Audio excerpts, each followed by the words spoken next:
Manga Palate, the show where I, Pisticie Luna, and my co-host Manga Chef Isaiah. read or watch or, whatever with a thing, and then talk about it. And as the name implies, we compare it to food. I mean, I imagine that at this point you guys know what we do, but it feels like I have to say it still. Maybe there's some new people just getting into Manga Palate. Could you imagine? Let's get started. What episode are we on? 35? Let's go for that one. Let's not even bother to look at anything else. Fuck it. Maybe they just really like the episode we're doing. Oh, does anyone know Fujimi Lovers? That's what I want to talk about. Does anyone know Fujimi Lovers? Fujimi Lovers is a manga that originally ran from April 9th, 2013 to February 2014, and it was serialized in Besatsu Shonen magazine. It was compiled into 3 volumes, and it's the first manga written by Yuna Takagi. By the way, Yuna is a woman's name. I have no idea whether or not this person is a woman. Other thing, they've only written 2 other things, and the most recent thing got incredibly popular, as it turns out. So Fujimi Lovers is the first one. The next one is Ginga wa Konojo Hodo ni, which is 2 volumes and 28 chapters. So immediately after this was published in 2015, they wrote that, and which that one is about a guy who falls in love with an alien who came to destroy the Earth. And the one after that, or maybe around the same time, was Dolman X, which was 4 volumes and 22 chapters. First starting March 6, 2015, and ending on April 7, 2017. And Dolman X has a similar premise to Ginga wa Kanojo Hodo ni, insofar that there are aliens that are there to take over the world, but the difference is the aliens decided to become a group of male idols. Also, that one got a live-action drama, so I imagine it was popular enough. With that in mind, there are 3 major characters: Rino Hasebe, Jun Kono, and Tanaka. There's one other character who shows up kinda later. Yeah, there's an end. But I don't know if she's super, super, super important. Not really. Yeah. Hanamori, right? I think so. Can't remember what her first name is right now, but Hanamori. I remember that's her last name. And yeah, so Manga Chef Isaiah, since this doesn't have voice actors, tell me what the fuck Fujimi Lovers is. Okay, so Fujimi Lovers means undead lovers in English. Right. And our main character, well, I guess there are 2 main characters, June Yeah. and Reno. Uh-huh. They meet each other. Well, June's really likes Reno in kindergarten. Right. And I think he asks her out. I'm not sure. He confesses his feelings. Confesses her. Yeah. Yeah. He says, I love you. And she goes, I love you too. And then And then she disappears. she just fucking disappears. Like right out of thin air. And what's worse than that is that he talks around to everybody and nobody remembers her. Hmm. So it's like she didn't even exist at all. Now, mind you, that leaves her broken and miserable. Until... And until she reappears again in high school. No, middle school. Middle school. Yeah. And he does the same thing again. But she doesn't remember him at all. Well, there's a couple of things. A, she doesn't remember him. B, no one remembers having met her before. Yeah. And also, she's kind of a different person. Yeah, she has like a little bit of a different. She's younger than him, for one. And also, her entire thing is calligraphy. And she Yeah. dresses like a gal. So, then, I mean, that from what little you get to meet of Hasebe in the first time, kind of I don't think she would like that, was she? No. Because if they were classmates, that means they're the same age. Yeah, it starts to not make sense. Mm-hmm. But she still has the same name. Well, yeah, and Kono decides, all right, maybe this is a different person, but this feels like the same Hasebe I'm in love with, so I'm gonna go for it. Of course, she turns him down because she doesn't know who the fuck he is, but he keeps going for it in a not creepy way, which is kind of what I like about it. He's like, I'm just gonna be here to support you as much as I possibly can until you learn to love me, because damn it, I love you. Yeah. So it helps her form a calligraphy club, and they go into a competition, but they lose the competition. More important than that, what happens?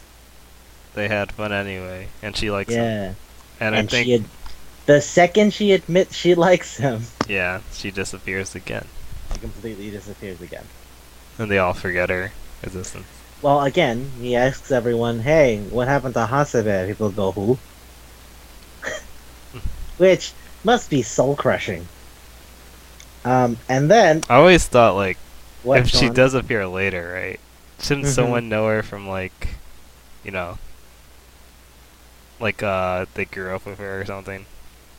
Someone else should, but no one that he would know necessarily, right? Yeah, that's true. I think maybe someone would if you asked around a lot. But they didn't Yeah, show how well, much you no, asked he her. only asked the people who he immediately spoke to Yeah, because he's like, we just hung out yesterday, and they're like, I have no idea what you're talking about yeah. because that entire girl's existence is gone. Mind you, it's just sort of moved over. So in this first section, they just show it sort of cycles through, right? Hmm. So first two Hasebes, first one kindergarten classmate, second one middle school junior, and then third, fourth, and fifth are just skipped over, more or less. Hmm. But in that little montage, you can kind of see what it's about. So I have a list of all of them because I felt like writing it. For example, third Hasebe was a upperclassman who was into music, and she played guitar. Fourth Hasebe was an older woman who was a tutor, and fifth Hasebe was another cram student that he met at the cram school. Also, because he insists on following through on his feelings for each and every single Hasebe, no matter who they are, he gets deeply involved in whatever the fuck they're into. Hmm. And so for the third Hasebe, he ends up writing a song. Can I just say, I saw the chords in the manga, and holy shit, that sounds awful. Like it makes no sense. uh, you know what? I'm gonna play it. So here's the exact chord progression as it was written: F major to G sharp minor to C sharp minor to C major, then F major to G sharp minor to A dominant 7th, cycled twice, then A minor to E major to B minor 7. And let's hear what that sounds like.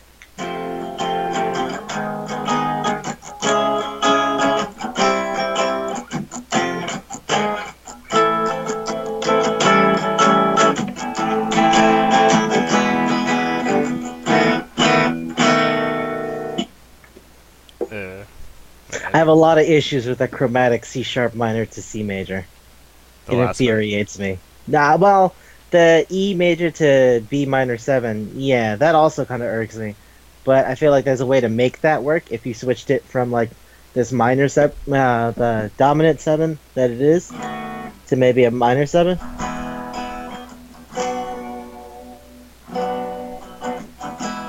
Like that works a little bit more. I don't know. There's a lot of things I have issues with. For example, if the F major were switched to an F minor, that would work a little bit more because then we could switch the G sharp minor to a G sharp major, so that way we can imply that we're in the key of F minor. Or you could keep the C sharp minor to C motion, but instead make them both major, so that way you can imply the key of F harmonic minor. But that's just me as a music nerd, so I feel like to anyone who doesn't know, that didn't mean shit. When I read those chords, I'm like, that sounds awful. But he loves her. So yeah. Well, no, he wrote that. She didn't write that. That was his idea of expressing love for her in song, and I'm like, man, she probably would have made fun of you, but then you would have loved her anyway, so who cares? So yeah, sixth Hasebe is the amnesiac Hasebe. She literally, it's like that movie, 50 First Dates with Adam Sandler. Do you remember that movie? I never saw it. There's this stupid fucking romantic comedy that really wasn't all that funny. But it's essentially guy meets girl and falls in love, but she has amnesia, so every day she forgets everything that's happened up till the last day. And he spends the entirety of his time like going, well, I'm gonna make her love me anyway. It's exactly like what happens in the manga. Like he writes diary entries, and I think at the end there's a bit where he he leaves a videotape for her, so every morning she wakes up and then sees the videotape and says, "Play me," and she plays it, and it just catches her up on what's going on. Like it's pretty much exactly the same thing, except instead of a videotape, it's like a stupid phone diary. Which is why when I read it, I was like, oh wow, I never thought anyone else would have used this same fucking gimmick. It seemed so specific and dumb. But again, I really do admire Kono's drive to stick with Hasebe no matter what. Yeah. So he spends all his time with her. There's that, and also this is the Hasebe that he sleeps with, which is like, oh, hey, I didn't ever expect that to happen. Well, that's good. Yeah. For all the times he goes. I also really do love that he does a stupid Matsuoka Shuzo joke. Oh, like when they're looking for her phone, he there's a picture of where he's like in the like the trainers for like a tennis player, because he's supposed to be Matsuoka Shuzo, and he goes, "Never give up," and I was like, oh wow. That's the second time somebody's referenced Matsuoka Shuzo in a thing we've talked about. Was the other one, the high school commoner school? Yeah. Shomin Sample, exactly. Yeah. Besides referencing Dandy Sakano, he references Matsuoka Shuzo. Maybe they do make it for us. I mean, I feel like it has to be. Because who the fuck else remembers that joke? Who else remembers that joke besides like me and my shithead friends? And even then, it's like a Nichan joke and Nico Nico joke. So you even had to be there on top of being of that time period. That Matsuoka Shuzo joke, holy shit. I think the only way it would have been better is if he had a bowl of rice and then it said, "Eat rice!" And she would have been really confused. But, you know. Yeah. And then what's the Hasebe right after that, Isaiah? Was that the girl that can't speak? No. That was, a while. It's a while after that. We're only on number 7. I don't remember. Hasebe number 7 is the middle schooler. Was a crush on a high school guy, while this Kono is like fucking 18. And he does it anyway. I mean, he loves her from the bottom of his heart. I think that's when it gets a little weird. Please. I think this got weird like 4 girls ago. Because we're supposed to just accept that every single time she loves him, she disappears. Okay, fine. But I yeah, meant like in terms of just like his dedication. no. No, not at all. That's what I mean. If he's willing to go through this 6 times, is it all that weird that he's gonna keep going? Even if she's in middle school. I mean, it's him. You've seen him never give up, like Matsuoka Shuzo said so. Although I'm not sure if Matsuoka Shuzo would have been happy to hear that as an excuse for avibophilia. Nevertheless, never give up. Anime was a mistake. And I love every time we see that picture of Hayao Miyazaki. Anime was a mistake. I'm like, yeah, it was. Look where we've gone. We've lost our way. But yeah, so seventh Hasabe is a middle school girl who wears a helmet all the goddamn time, and has a crush on a high school guy. And he decides, I feel like I'm going to die because she has a crush, but you know what? Sticking my way through. And then when obviously the high school guy she likes isn't even kind of interested in her and is dating a girl, she's sad, but he goes, don't be sad. It's fine. Life begins anew. And I do remember her saying, I wish I just disappeared, and he freaks the fuck out because that specific phrasing really upsets him. Why wouldn't it? Well, with every time he tells this girl he loves her, she's gone. Well, not even that. It's that their feelings have to be mutual. And then they're gone. Because remember, Amnesia Kasebe, he tells her he loves her from minute 1, but she doesn't disappear. It's the second she loves him too that she completely is just, boom, phases out of existence. And, yeah. After getting into a little dispute, he says he loves Hasebe again, and she's like, okay, and then she disappears. Now, this is the one where I feel like, before the last one, wow, okay, we're going for it. Because the next Hasebe is 8 years old. I thought that was the one you were talking about before. No, the middle school student is like 12, 13. Yeah, that's okay, because he's in high school at that time. It's really not okay, because he's in college, he's 18. Oh, he's in college at that time. He's in college at that time. Okay, so it's bad, so. Yeah, no, it's already bad. But And that's now- what I mean about, we only get worse. We're doubling down on this aspect of the relationship. Yeah, number 8, Hasebe, is 8 years old. And she's doing, She's in a theater little club. school play. Yeah. Yeah, she's doing theater. She's so interested in doing the theater thing because she feels it'll be an opportunity to show that she doesn't need her family. Which, I say that, that's because she's an Ojo-sama and goes to a really, really fancy rich school full of fancy rich kids. So this is her opportunity to go, see, I don't always have to rely on my family to do something for myself. I can be self-sufficient despite being a child.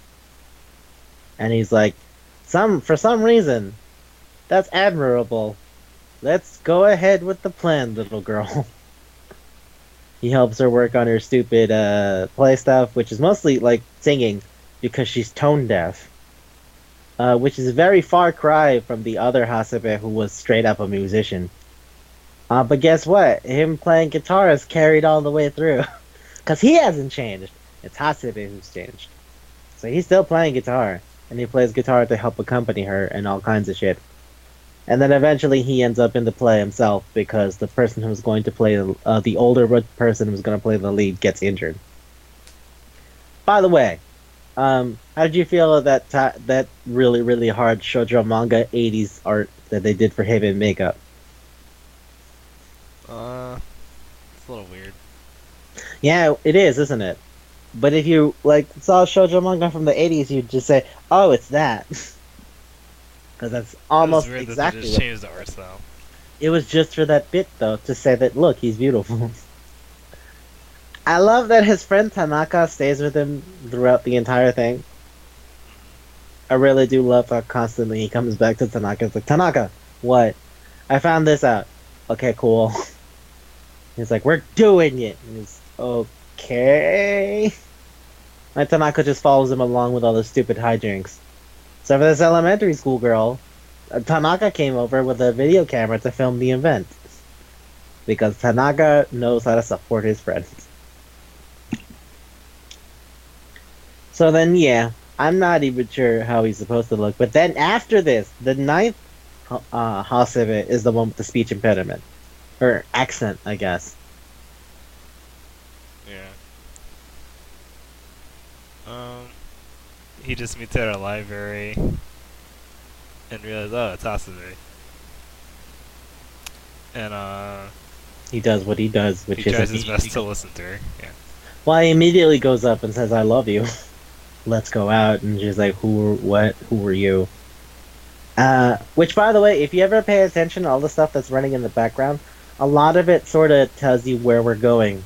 So, for example, during middle school or Hasebe, there's a sign that says UMA, which is like unidentified mysterious animals, which comes up significantly later. And then there's another one where, for example, this Hasebe jokes about a phoenix, and she has a little bookmark that has a phoenix on it. But yeah, this time she's a graduate from his college, so she's a few years older than him. And she's writing her final thesis paper, and it's about Plato's conception of love. And a whole bunch of shit like that. So he decides to help her out, but she doesn't talk up until she finally does. Like, he keeps bothering her, but she never says anything until she finally says something. And the minute she talks, he's like, I don't know what the fuck she's saying. And the writing makes it very obvious it's a very, very strange accent. Like she uses V's instead of U's. I cannot begin to imagine what it's supposed to sound like, because I had difficulty reading it and then discerning what the fuck it was saying. But, yeah. And, they decide to start dating. She doesn't really want to date, but he goes like, look, I'll just help you find out what love is. And then, after dating for, 2 months? They did. Because it goes from November to, the end of January. Yeah. Yeah, I think Right. about 2 months, yeah. So they date for, 2 months, and then once 2 months are up, she goes, I still don't get it. He goes, let's just run back the clock. He goes, what? And he tapes back all of the things onto a calendar. He goes, it's November 25th again. And they decide to do it 2 more times. And at that point, the distance between them emotionally has gotten a lot closer. A lot shallower. And then, he tells her he loves her again. And she goes, I get it. You're like a phoenix. You're just going to keep getting up over and over again. And he's like, yeah, well, I don't give a shit about no shitty bird. And she laughs at that, and then as he goes to kiss her, disappears. This is 9 times throughout the entirety of his life. I think it was even more, right? Well, no, I'm Because he has counting. another montage. Yeah, later on. Okay. But so at this moment, it's the 9th one. Yeah. And he meets the 10th one when he gets mugged. So what happened there? Was that the gal girl again? No, there's a young key. The gal girl is literally the first one. Well, the second one. The older one. That one's Yeah. coffee. She was a Yankee. She wasn't a gal. But I think it was her. Yeah. And What was that about? So you realize it's Hasebe again. He gets mugged, and then what happens from there?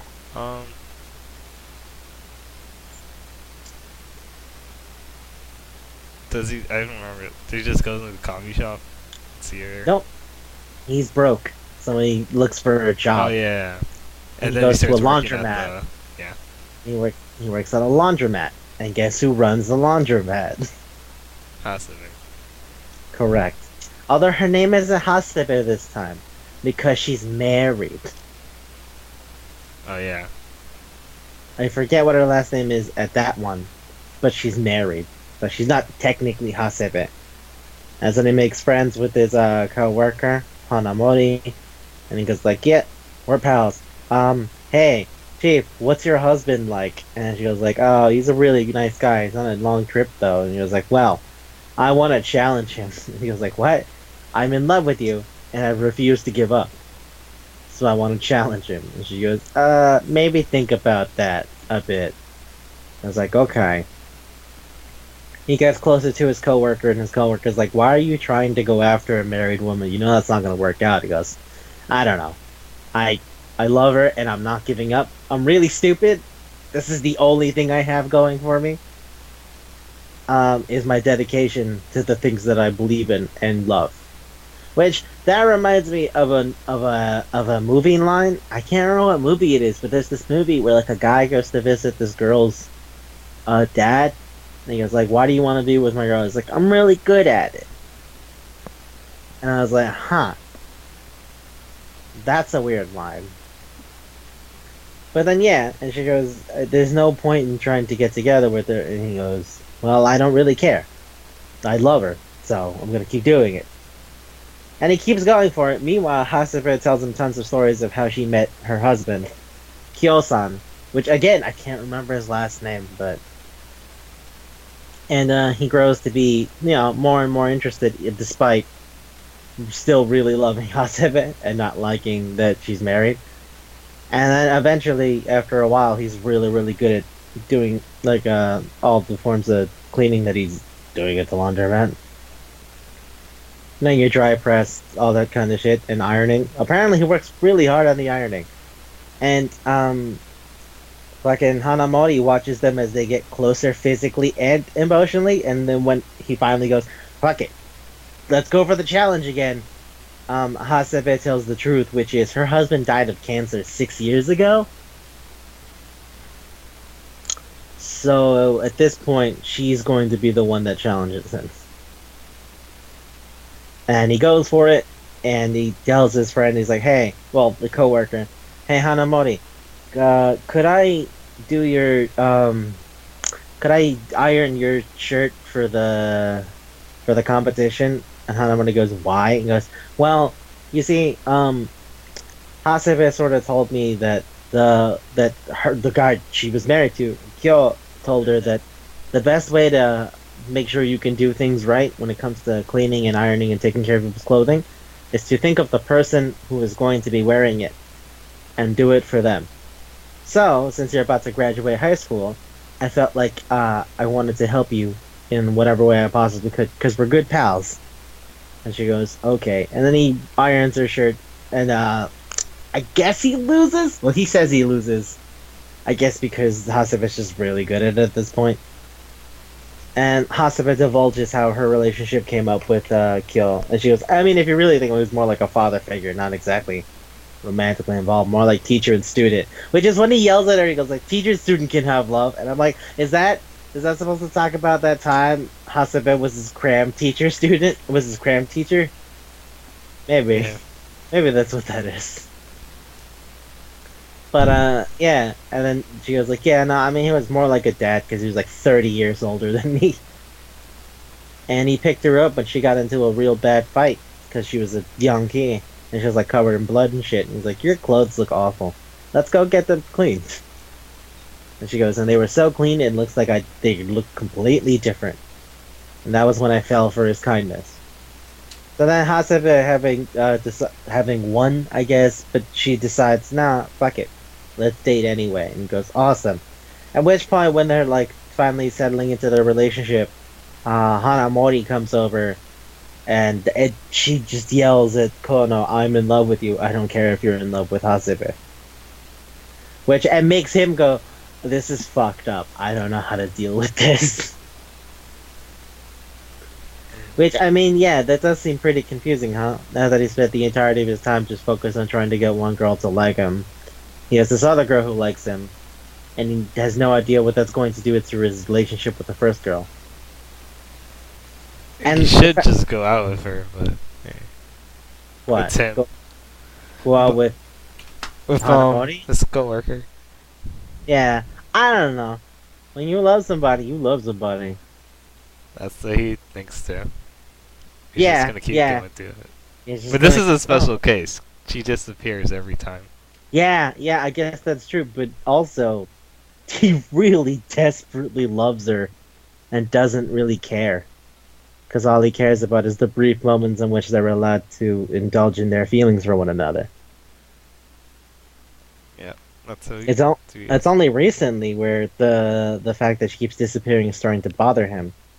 Because it seems that like every time it bothers him, like just seeing her smile makes him go, "Fuck it, it's worth it."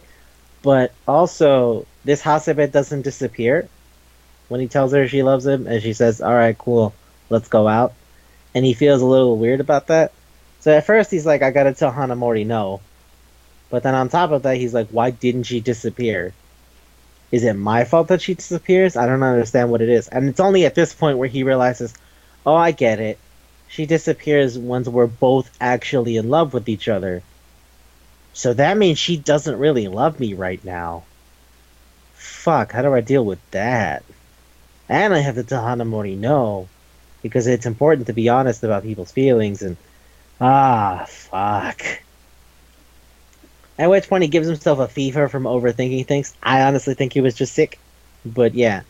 Hanamori picks him off the street and says, "Hey, you gotta get your shit together." And he goes, "Right, I need to tell you." She's like, "It's okay. I get it. I just really admire your spirit." And he's like, "Right, right. Alright, look, I don't know. I'm really confused and I don't really get everything that's going on." And she goes, "Well, have you told Hasebe that?" And he goes, "What?" And like, "You say all that shit about being honest. Why don't you just admit everything?" He goes, "You're right. I gotta stop overthinking things. Pieces, buddy." And he just fucking bails. Which I can't remember what it was, but there's one line where she goes like, "Oh, I'm sorry, I got you all this worked up when thinking about me." He goes, "Nope, didn't even think about you at all." Which is so fucking mean.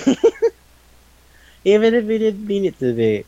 Oh wow, that's an awful, awful thing to hear about someone you like. That person who likes, they're not even fucking even remotely concerned with your existence. But yeah. So then after that, he decides to go to Hasebe and tell her everything. And Hasebe admits why she's so guarded. She feels that he'd be better off getting together with Hanamori, because Hasebe is 13 years older than him. She's like, "I'm turning 32. He's like, "I didn't even think she was 30 yet." Which, if she's 32 and says she's 13 years older than them, then that means he's 19. So he's only in his second year of college.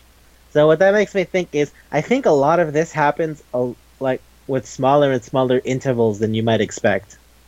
Because the space between the first and second Hasebe is pretty big, like 5, 6 years old to 13.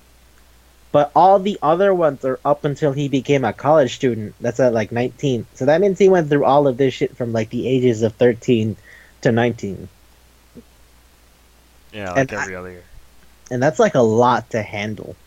So I'm not surprised that he was like kind of really vulnerable at this moment where he tells Hasebe everything about how he feels about her and how she disappears and how part of him doesn't want her to disappear, but he still really loves her and can't stop himself. So then when she says she loves him too, he goes, I don't... Well, what he says is, "I don't mind if you don't fall in love with me, because that means you won't disappear, and that means I'll get to spend time with you." And then she starts to admit that she's in love with him, and he starts breaking into tears because he doesn't want to disappear again. But she does. And he's screaming, "I hate you," while crying, but she goes, "No, you don't. I love you too." And she just gone again. He tried so hard to make sure she doesn't disappear. Yeah, it's... And then when he goes to his room that he shares with Tanaka, this little apartment, he has a box that's, if you look at it, it's loaded with all the shit from all the different Hasebes. So there's like the little sash that the middle school Hasebe wore. There's the bookmark that the speech impediment Hasebe had. There's like a calligraphy pen from the second Hasebe. Like he has everything put together. So that shows that she was existing. He's not like crazy or anything. He's not crazy. Yeah.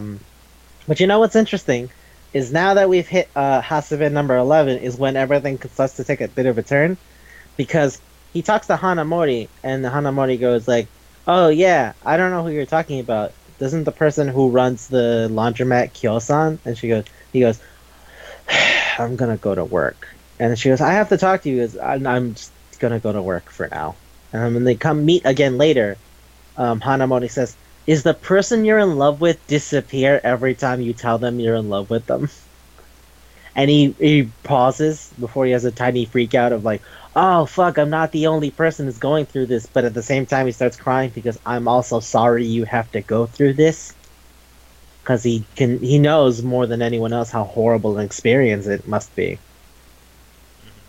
Which I can't even begin to imagine how soul shattering that is. The second the person you like likes you back, they're gone, and no one knows they've I existed. can't believe he has the willpower to keep going. I mean, yeah, but he says it before. It's the only thing he knows how to do is stick with it, It's kind of true. and I kind of admire that in a weird way. Because it could have been a lot creepier, I think, if you think about like a guy who's never stops following a girl around. But Yeah, this but is more he's that, not that creepy. but he's not actually kind of creepy because all he tries to do is like help them realize their full potential as people. Because that's all he really wants is for Hasebe to be happy. Like you Which said, is why I'm support like, them. Yeah. oh, that's amazing. Because like when middle schooler Hasebe has a crush on a high schooler guy, he doesn't even shit on her feelings. Like when she goes like, he goes, oh, you have a crush on that guy. As much as it bothers him, he goes, why don't you tell him? And she responds with, no, that's stupid. And he goes, don't call love stupid.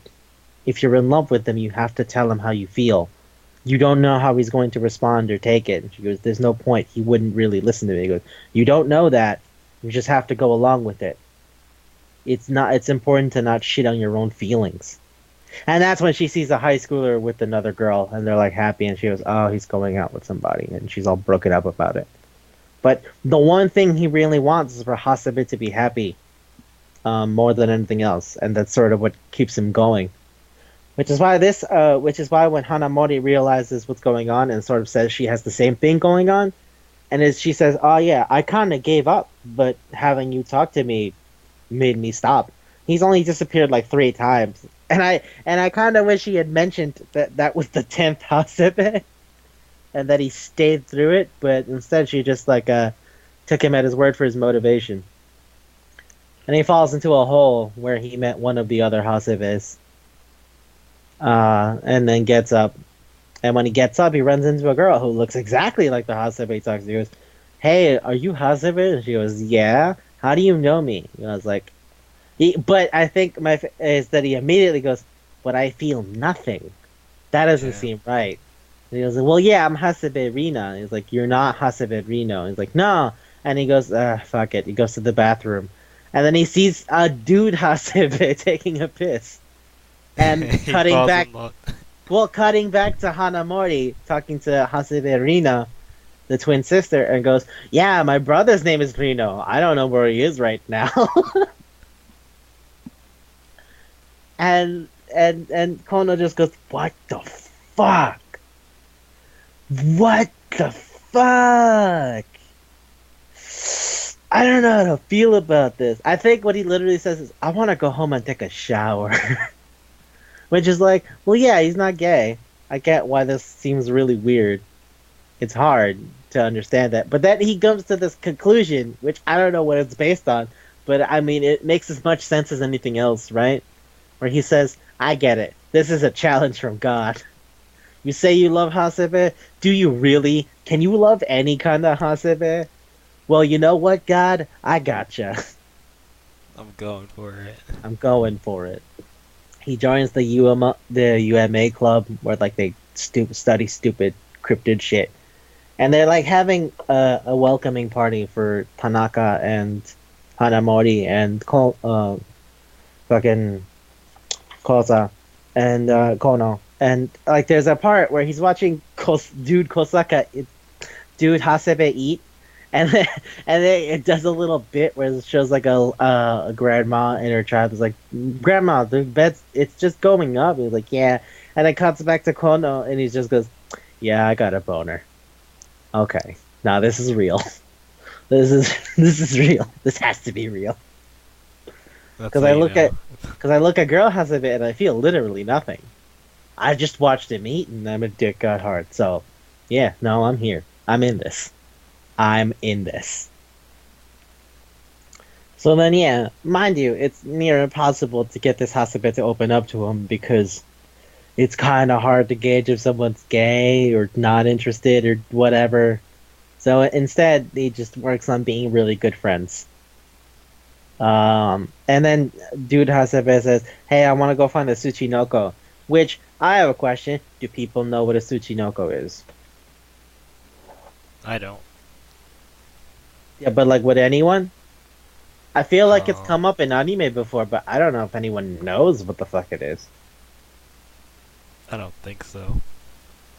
Okay, so Tsuchinoko is a stupid cryptid. You know what cryptids are, right? Yep. Okay, cool. So it's a Japanese cryptid, and it's like child of dirt, and it's supposed to be like a snake, but it's like a really really fat snake. Like it's a snake that's like supposed to be really fat in the middle, sort of like a snake that just ate. You know how when snakes eat, they have like a bump. Yeah. It's like that, but it always looks like that. And it's supposed to be like really wide in general, and it's supposed to be able to jump like 2 meters in the air or whatever. And it's also supposed to be able to double jump. I'm not fucking with you. There's a thing people have talked about. Double jump in real life. Okay. Yes, it's a snake that double jumps. It Okay. has sick moves. It has smoking sick style. If you could give the snake a gun, it'd be Dante. He'd already bought air hike. He already bought air hike. The snake by existing has air hike. Do you understand what I'm saying? It specialized in air hike first. It's specialized in air hike first. To be fair, it's the best move for Would mobile. that be on the Terzu chart? Snake that has air hike? Oh, that's a good question.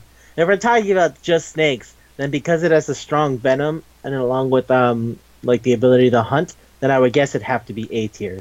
If we're talking just But I snakes. thought it had the But I mean- social.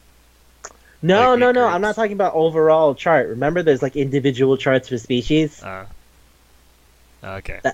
Like it was like for the lion. amphibian tier list. For like amphibians in general, they're on F, but even amongst amphibians, there are certain higher and lower class animals, like turtles, right? Remember, there's like top tier turtles and then low tier turtles. He's like Yeah, sea turtle. exactly.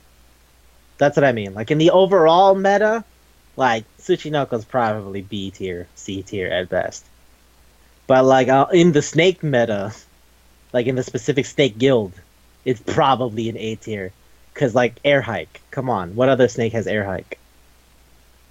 There's like snakes that can throw themselves, like the tree viper. They like basically bend branches to fling themselves, and that's pretty useful. But like air hike is a completely different move set, man.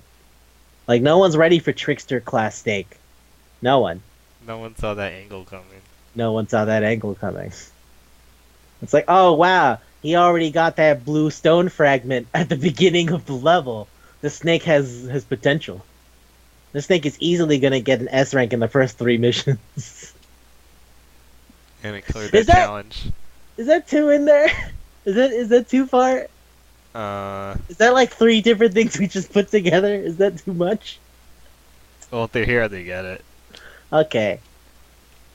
Also, some people say the Tsuchinoko can talk, so it probably says "flock off, feather face."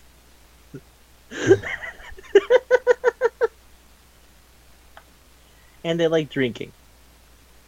Also, And they can pizza. like, also they can like bite their tail and make like a wheel so they can roll. So, if you think about it, all those mobility options are making for a really powerful snake meta.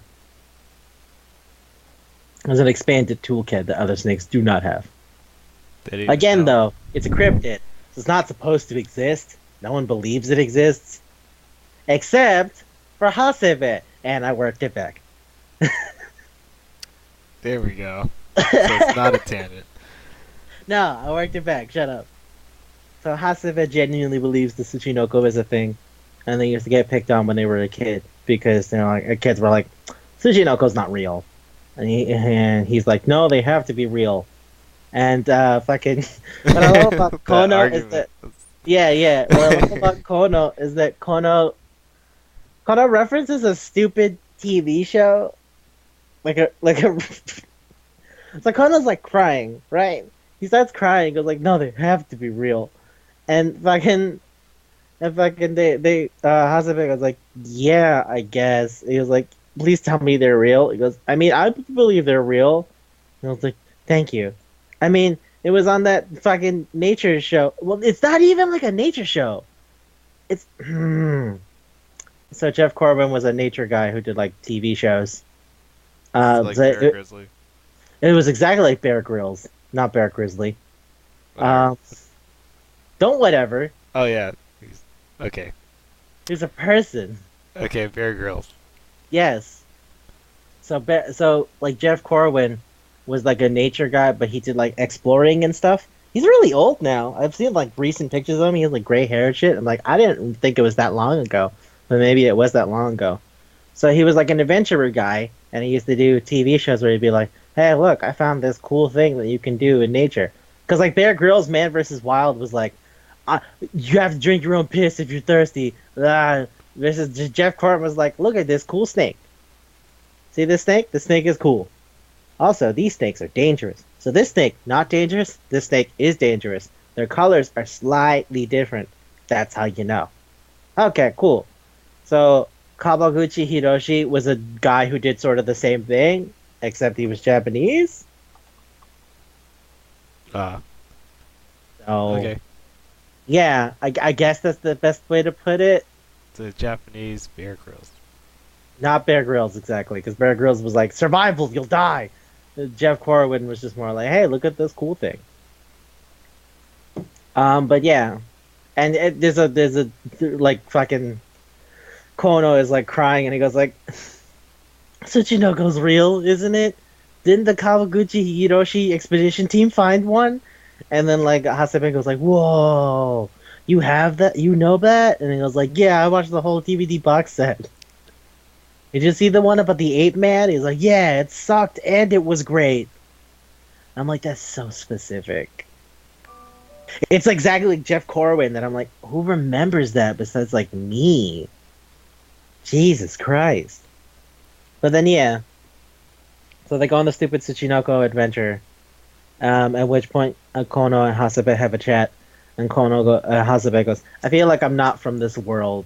And Hasebe goes, and Kono goes, "Really? Why? Why do you think that?" And then Hasebe gives a stupid explanation that involves Santa, which implies he still believes in Santa despite being like 19. And Kono goes, "Fuck, I really love this person, don't I? They're so pure." And he admits everything the way he did to the last Hasebe. But unlike the last Hasebe, who just kind of took it as like, okay, fine. This Hasebe was like, I don't really want to disappear, but that's easy. All I have to do is not love you, right?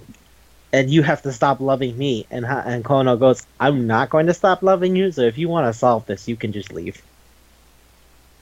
You should probably leave. There's like a whole 2-page spread of like Kono yelling I love you over and over and saying he can't really stop how he feels.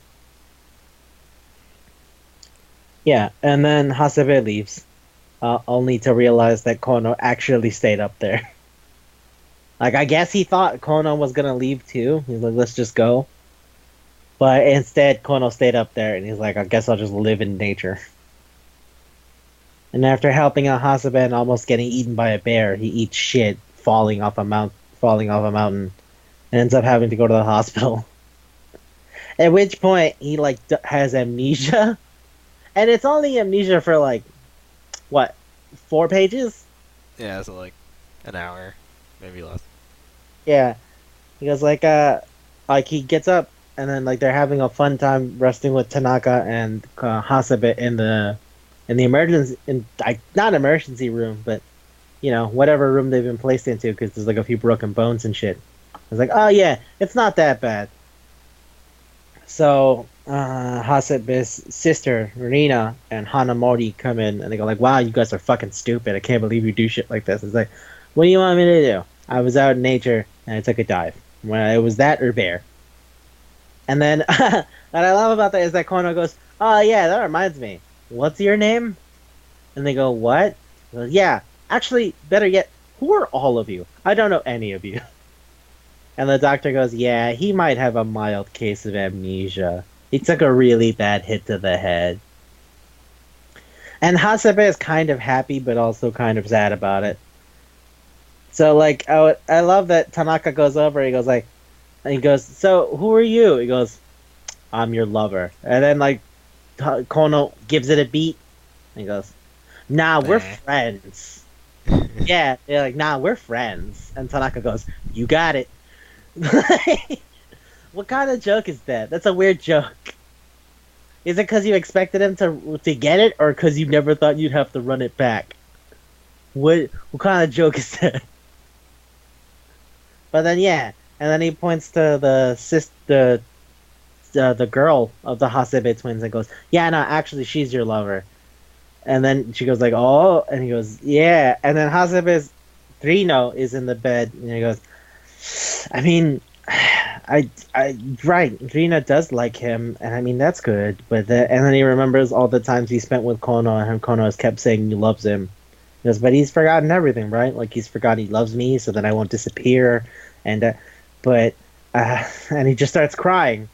At which point, yeah, Kono goes, yeah, hey, you girl, I'm sorry, but that feels wrong. I'm pretty sure the person I'm supposed to be with is this guy."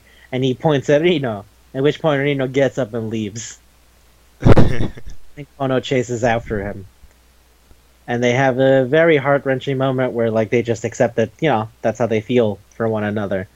And then they see a kite with, like, lights on it, and they think it's a UFO, because they're stupid cryptid nerds. So they chase after it. And once they chase after it and they just have a moment together, after enjoying all that shit together, they admit that their feelings for one another. And Hasep is like, "I'm scared about disappearing, but I really do love you." And Kono goes, "Yeah, I love you too." And then Kono disappears. Yeah, I don't know what's with that, but Yeah. I think they say whoever loves each other first, something like that. I don't think that's it. But we'll get into that once I'm finishing here. Okay. So this That's is the the last extra bit, right? This is the last bit, which is so for once Kono disappears, and Hasebe runs back to talk to everybody and sees what's going on, and nobody really remembers him except for Tanaka. But Tanaka goes, "Oh shit, you know Kono? I didn't know you knew Kono." He goes like, "Yeah, I do. Well, you want to go meet him? All right, they're back at my house." So they go to his house, and he goes, "I don't know what I expected. I guess maybe I was hoping they'd just be there, standing to smile and happy to see me, but that's unrealistic." And it shows a girl's silhouette. So much like, Hasebe has changed every single time Kono has run into them. It seems that Kono has changed this time now that Hasebe has run into them. So it's an older lady. And at first Hasebe runs away, and he remembers all his memories of the Kono that he went out with, the dude. And he cries, and he kicks a can, and then he thinks to himself, well, if he's going to dedicate himself to me, then I'll dedicate myself to him. And he runs. And I imagine that's running back to Tanaka's house to go meet Kono, or girl Kono. And that's kind of where it ends. There's two little segments that show like Kono meeting other Hasebes. I don't know if that's between male Hasebe or after male Hasebe. No clue. One of them is completely ambiguous. I don't know who that girl was. I don't know anything about her. I just know it's very clearly Hasebe. Like, he has a giant fish. The other one, at least, is a little easier to understand, because the other one is a martial arts girl who can't control the strength and ended up, like, breaking his arm and shit. Yep, that's the last one they showed. Yeah. Unless it was the waiter at the end, I don't know. Yeah, who knows? Who actually knows? It shows him being heartbroken and then looking at his cast, and there's some handwriting from Hasebe that says, "I hope you feel better. I'm sorry for the accident." And he goes, "That clumsy girl who can't control her strength wrote me a message. Fuck, I love her." And he just gets back up. He's like, "Yep, time to go find the Hasebe again. Whatever, let's do it." So, yeah, and that's really where it ends. I think what's interesting is that the book says end of part 1, but it's been like 4 years, and the mangaka has written other things. So I don't know if they're ever going to go back to it. I think it left on a good... Maybe he was thinking about it, it's like, nah. I think it finished completely. I think that's like a great place to leave it. Yeah. But I do wonder why it says part 1. Like I said, I think she was thinking about it. Yeah, maybe. I don't know. I want to get into the other things they wrote now. But okay, so let's talk about that thing. The thing that's probably the most confusing is it's never explained why Hasebe disappears and appears. All you get is speculation. So some people say maybe it's because I'm in love with them, but then maybe it's the moment our love is mutual. She disappears. Yeah, and then maybe it's because it's a challenge from God. And Hanamori also has the same thing happening to her. So no one's it's not really understood why what's happening, and that doesn't really matter.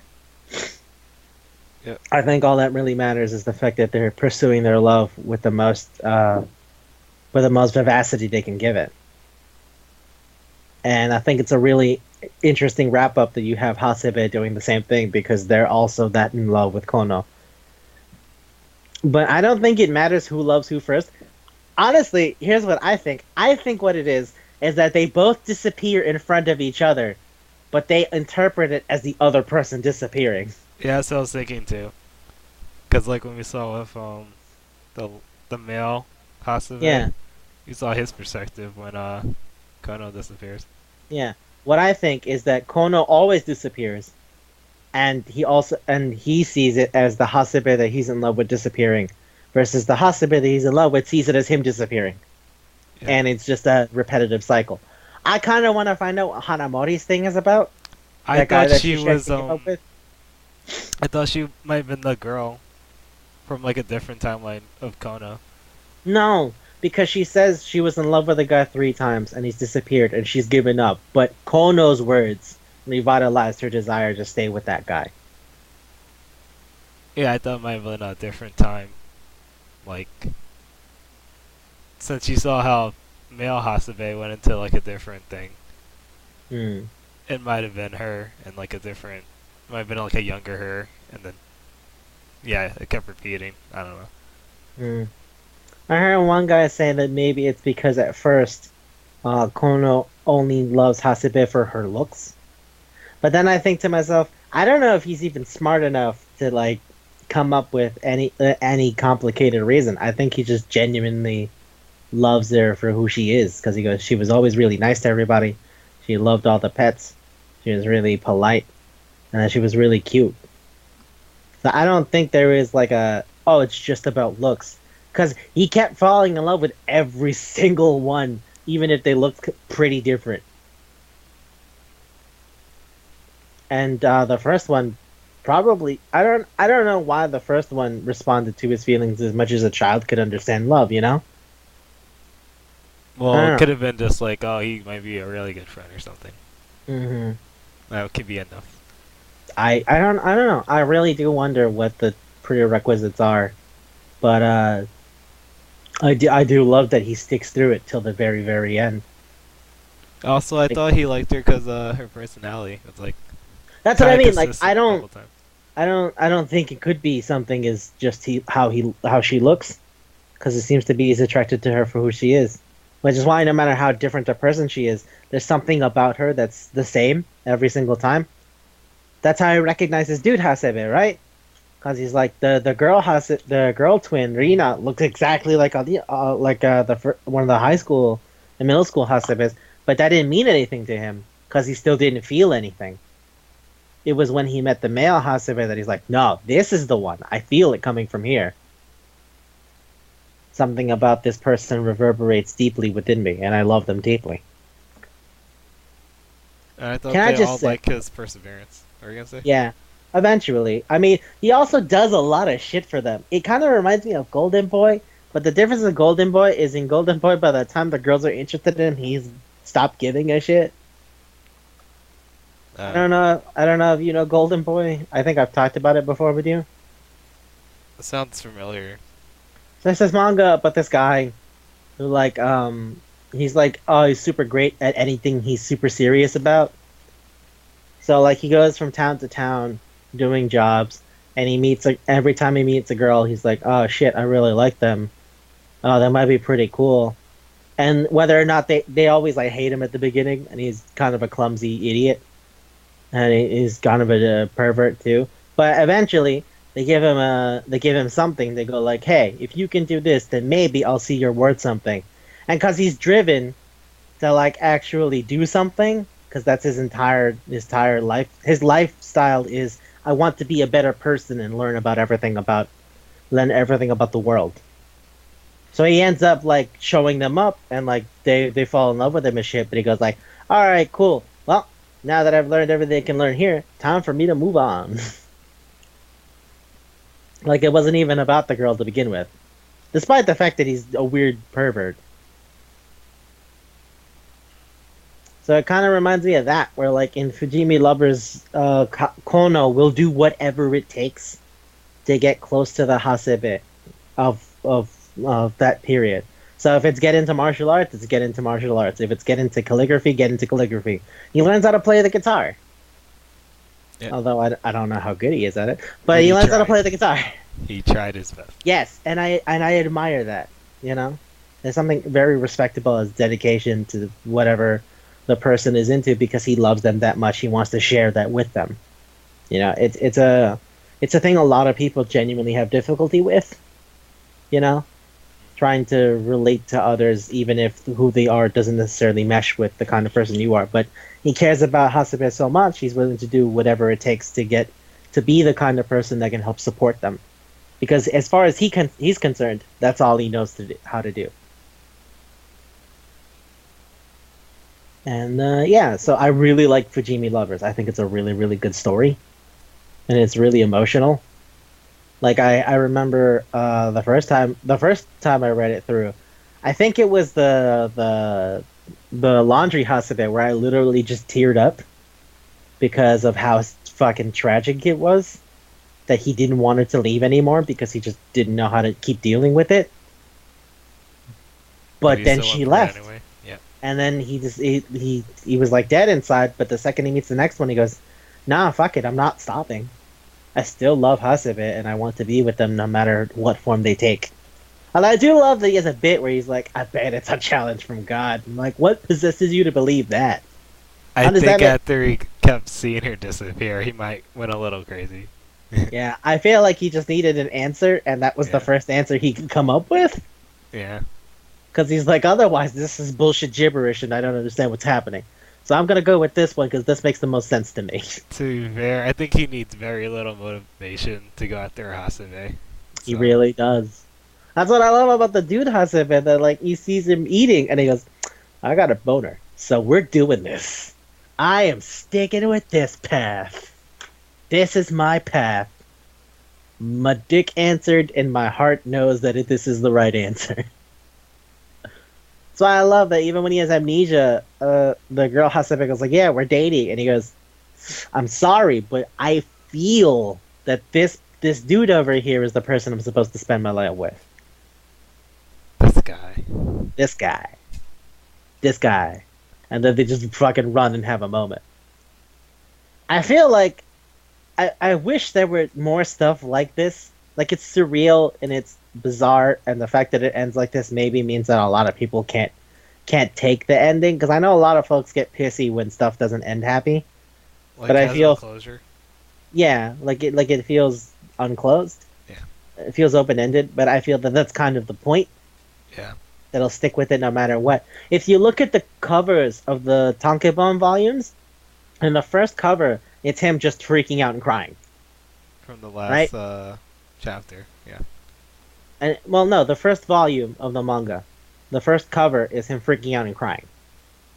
The second volume is middle schooler Hasebe with blood coming out of her nose because they got into that stupid slap fight, right? Okay. But then the third one is him with a very serious determination, crying and blood coming out of his nose, but very obviously still dedicated to whatever the fuck it is he's doing. As if his expression is saying, "I don't give a shit, I'm still going." And I think that sort of helps point out where the feeling of their relationship evolves to. Get what I'm saying? He's still going. He's still going. As much as it hurts, he gets up and goes. I mean, the story is really in the title. I Yeah, don't think there's. but They give undead. hints of Do you like, feel undead? like maybe I- she's dead when she disappears. I was gonna say it's his love for her is undying.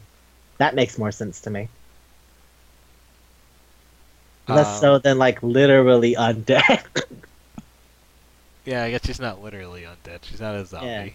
Yeah, But- yeah. It's not Sankarea, where a girl dies and then he brings her back as a zombie and then they're in love. Like it's a different thing.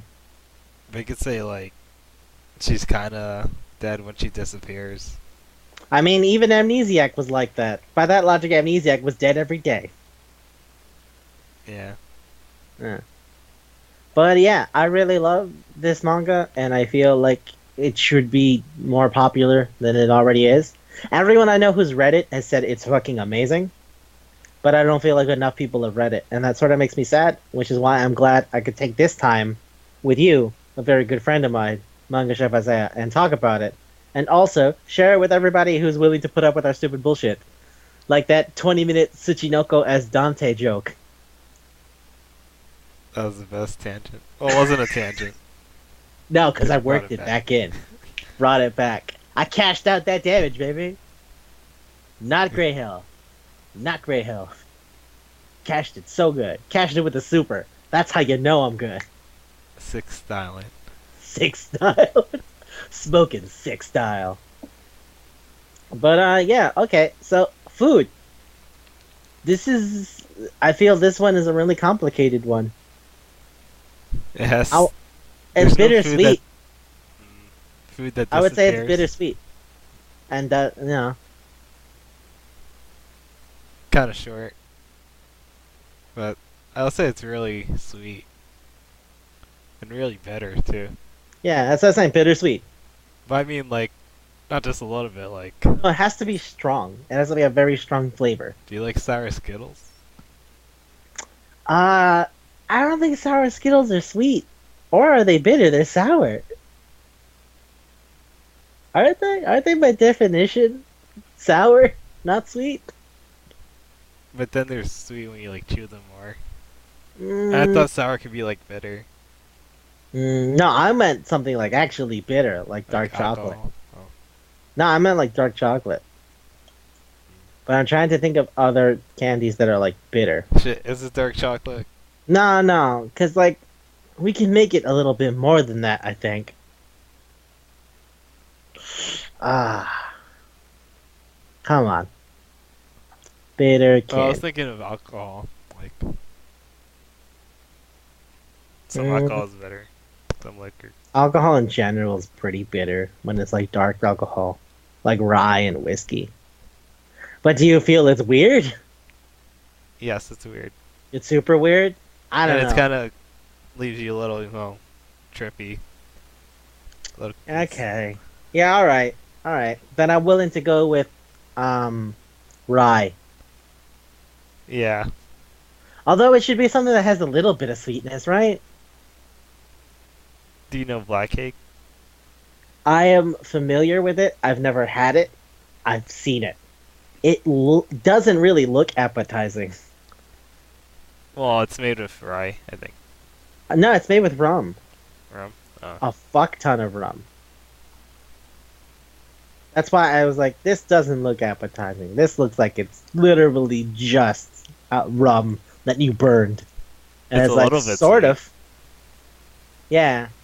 It's mostly rum that's been burned, though. And that's why I'm like, I don't know. I am familiar with what you're referring to, though. Hmm. Man. This is tough because like, we need it to be bitter and sweet, but... Is it a cake? I don't think so. Cakes are really light. This is a pretty heavy topic. Don't you think? Yeah. How committed are you to the person you're in love with? Yeah. That's why I'm willing to take the alcohol as a concept, but like... how about a whiskey sour? I never had that, but Okay. There's whiskey, egg white, lemon juice, and sugar. You don't have to put the egg white, but generally that's what it is. So the whiskey is really dark and acrid, especially if it's like a malt. And then the sugar and the lemon juice soften it a bit. I want to try that. What do you think? Yeah, it's bitter and sweet, right? It's pretty bitter, but it has hints of sweetness depending on who makes it. Hints of sweetness. Yeah. It's Not a not lot of overwhelmingly sweetness. sweet. It's not overwhelmingly sweet unless you put a lot of sugar in it. You can make it sweet, but I don't think most people do because it's supposed to be kind of sour. Would you say this is more bitter? Nah, I can. Okay, how about a Manhattan? Okay. Manhattan is whiskey, sweet vermouth, and bitters, Yeah, I but know. it's I haven't. also yeah. Okay, so it's also garnished with like cherries and shit. Yeah. Manhattan. Yeah, it's more Manhattan. All right, Fujimi lovers is a Manhattan.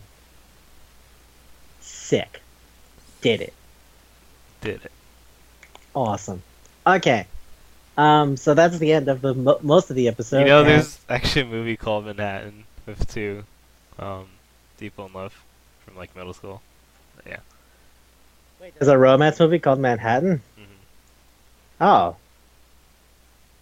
what happens? Is it just two kids that are in love, or is it like? Um. What? Yeah. Because I know the Woody Allen movie from the 70s.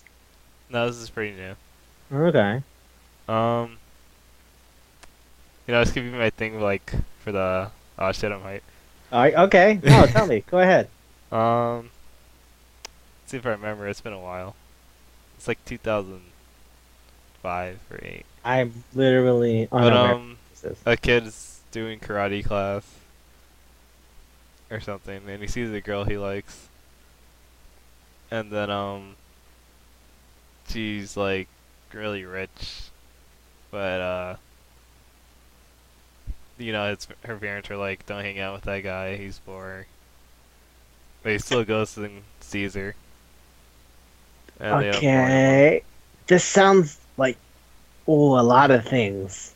I know it's really cheesy, but I still like it. Okay. The second you said girl is rich, guy is poor, I like thought Yeah, of it's a 5 lot of different things. movies. And I'm talking just movies. God forbid we open up the whole like volume to manga and stories and like shit like that. With the little kid and it was all based in Manhattan. So yeah. Okay. Yeah, They're I'm working on completely Central Park. unfamiliar. Yeah. If you can find out more information, I'd appreciate that. I think it's literally called Little Manhattan. Oh, it's called Little Manhattan. That's a different title. Live research. Yeah, that's it. Because that's what you're doing, aren't you? 2005. Huh. It was karate Oh. class. Yep. So it's like, how old is the kid? 6th grade. Oh, okay. So it's like a budding youth 12. romance. It's a coming of age story, but it's also a romantic Yeah. comedy. Oh, they also had a divorce. His parents. Oh, his parents are divorced? Yeah. Huh. Yeah, so it might be like a coming of age story, but also a romantic comedy. That does sound strangely interesting. I do love cheesy bullshit, so I might look at that. She's going to a camp, but he She's doesn't going- want her to go to camp. Does he run to the stupid Yes. bus station? Yeah, yeah. What was the first movie to do that? I can't remember what the first movie to do that whole chasing the girl up to the thing is. You know, it's funny. Nowadays, that'll get you arrested. You'll get a warrant. Because we're in a post 9/11 world. So you cannot just go running in the fucking airport, dude. No. You really can't. That's No. super illegal. But I love her. Yeah, yeah. I Yeah, we do don't like give the a idea shit. that they tackle a guy to the ground. It goes like, but I love her. And then they just taser him. He's crazy. Terrorist! Terrorist! That's even worse. Unattended bag! And then so he left Sprinkle his some book salt bag on at the front. Yeah. They taser her really bad. Okay. Well, as for my oh shit, I'm hype. Guess what? I already told you about it, but let's talk about it on the show. I was rewatching a show I watched a long time ago. It's called Tentai Senshi Sunred. Oh yeah. Tentai Senshi Sunred is a show that's a parody of tokusatsu shows. So for those of you who don't remember tokusatsu, Power Rangers, the Super Sentai stuff, Kamen Rider, shit like that. So essentially superheroes fighting monsters. So Tentai Senshi Sunred is Sunred, the Astro Soldier, as his name implies, who goes up to fight against Florsheim, the monsters that an evil organization that tries to take over the world. But the reason it's a parody is because Sunred is a major asshole, and all the monsters are nice guys who live their day-to-day lives. Some of them, they're monsters exactly as you imagine them. Like, think of every Power Rangers villain you've ever seen. But then they work at, like, convenience stores and selling insurance door to door and stuff like that. And Sunred is the tokusatsu hero who kicks the living shit out of them, like, relentlessly. And he says a lot of mean shit, too. He goes, "I'm gonna fucking bury you. Shut up, punk bitch." Stuff like that. While he beats the shit out of the monsters savagely. It is really one-sided. There are many times where a monster will come out and like, "Ha, I have you, Sunred." He punches him once in the mouth and kicks him on the ground. While the other villains are like, "Jesus Christ, you have to stop. What are you gonna do about it?" And he kicks him on the ground repeatedly. It is really bad. He spends all his time smoking and playing pachinko, and he mooches off his girlfriend Kayoko, who sells insurance door to door. I remember there's an episode where a monster sings a song about him. He's like, "Yeah, da-de-wa, da-de-da, ah-de-wa, da-de." It was talking about Sunred. Like, who is that guy? It's Sunred, who mooches off his girlfriend. She sells insurance. She gets paid by commission. It's not a great job. And yeah, that's pretty much it. It's a lot about the day-to-day lives of the monsters and the day-to-day lives of Sunred dealing with the monsters. There's really fun stuff, like there's the part where you find out that Sunred used to be part of a team, but he's no longer part of a team because he got into fights with his teammates a lot, which is somehow not shocking to believe once you hear Sunred talk. He's a huge asshole. There's a bit where they go, "Armored Lion. He has cursed armor that drains his stamina, but he is completely immune to physical damage. Go for it, Armored Lion!" And Sunhead just kicks him in the face repeatedly. And the Florsheim leader Vamp goes, "Does this make you happy? Does it make you happy beating up poor Armored Lion? Look at Armored Lion. His entire thing is he wears armor. Instead, you hit him in the face where he is not even protected. That's not fucking cool, man. I can't believe you're such an asshole." And to which Sunred goes, "If you wanted me to not hit him in the face, make him wear a helmet." Also, all's fair in a fight to the death. And then Vamp goes, "That's not a thing a hero of justice should be saying. Shut the fuck up. I'm out of here. See ya, faggot." And I was like, Jesus, that's awful. That was horrible. Yet, despite being a huge asshole, there are moments where he's a nice guy, because at the end of the day, he really is a warrior of justice in a bizarre way. Like, there's times where Vamp will come up to him. Vamp is the leader of the evil organization, and ask Sunred a favor, and Sunred will just do it. He'll be mad the whole time, but he'll still do it. Like, there's an episode where where Vamp goes to his house and goes, "Hey, you're good at building figures, right?" He's like, yeah, you'd be surprised how good I am with my hands." He's like, "Okay, cool." And he comes over with a giant robot, like a robot the size of a man, and he goes, "Could you please help us build this?" And he goes, "What? What the fuck? It's so big. Why do you have tape on this box?" "No, please don't." "Mecha designed to kill Sunred. You want me to build a machine that's designed to kill me?" I really, I'm not good at these things. I tried a little bit, but I'm not good at these things. And at which point, Vamp spends the whole day trying to make it, because Sunred's like, "No, fuck you, I'm not doing it." His girlfriend comes over. His girlfriend says, "You should help him." He goes, "I'm gonna help him build a robot that's supposed to kill me?" Think about that. Think about that, Kayoko. Fuck that. And he's like drinking a beer and ignoring him. And Vamp spends the whole night trying to put it together before he passes out. And then he wakes up, and not only is he covered by a blanket with a pillow, but the giant robot's complete. And it cuts to Sunred in his bed with his girlfriend around him. They have separate beds, because, Japan. They have separate beds, and she's like grabbing him on his back, goes like, "See, I knew you were a nice guy." He's like, "Shut up. He's right outside the door. Come on." And Vamp goes like, "Wow, it's like that story about the fairies making shoes for the cobbler. This is amazing.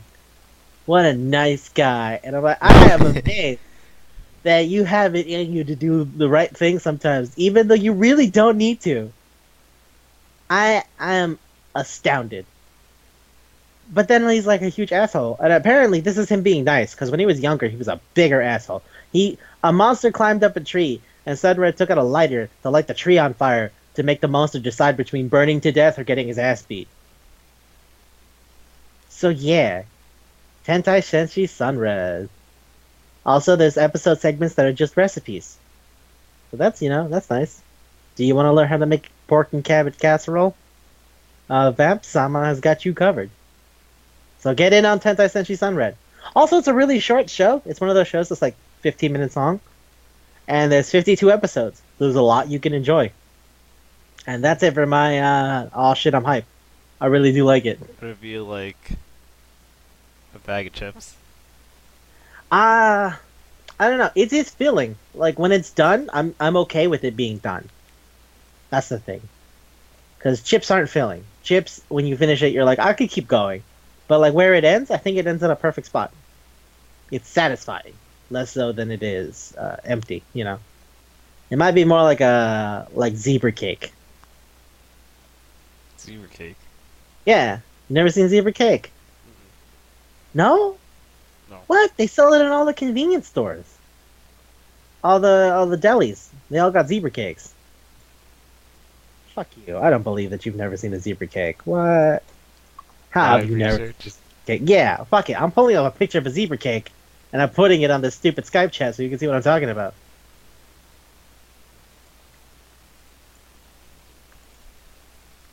I love zebra cakes. I recently learned how to make one. It is a lot easier than I would have expected. By the way, I'm living up to my name now, folks. I'm baking a lot. Never. Nope. Fuck you, really? Nope. Wow, how have you lived in the city your entire life and never seen a zebra cake? I don't know. I really never seen it.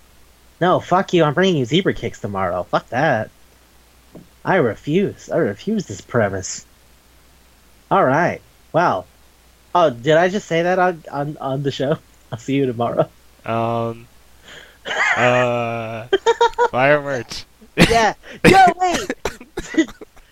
You know what? Buy zebra cakes at your local store. We are gonna shill for Little Debbie, goddammit. Little Debbie, please sponsor us. That's also a joke. I don't care. I just really like zebra cake. Don't go to Little Debbie. Don't go Little Debbie. Please don't be like what happened to Jared Dines when he talked about war robots once and now nobody stops annoying him with war robots. Don't spam us with pictures of Little Debbie snacks. I like zebra cakes. That's as much as I want to go with this bit. It's been 4 years and Jared Dines still gets messages about war robots. Jeez. I don't want that to happen to us just because I mentioned zebra cake. It's too late. Ah, fuck. I also like honey buns and cosmic brownies. I'm just gonna put that out there since we're already fucked. So if we're fucked, at least we get... At least we get pictures of shit we like. Yeah. Yay. But yeah, so, that's it for Manga Palette this week. If you're still here, you get it. Yeah, you guys get it. You get it. Goodbye.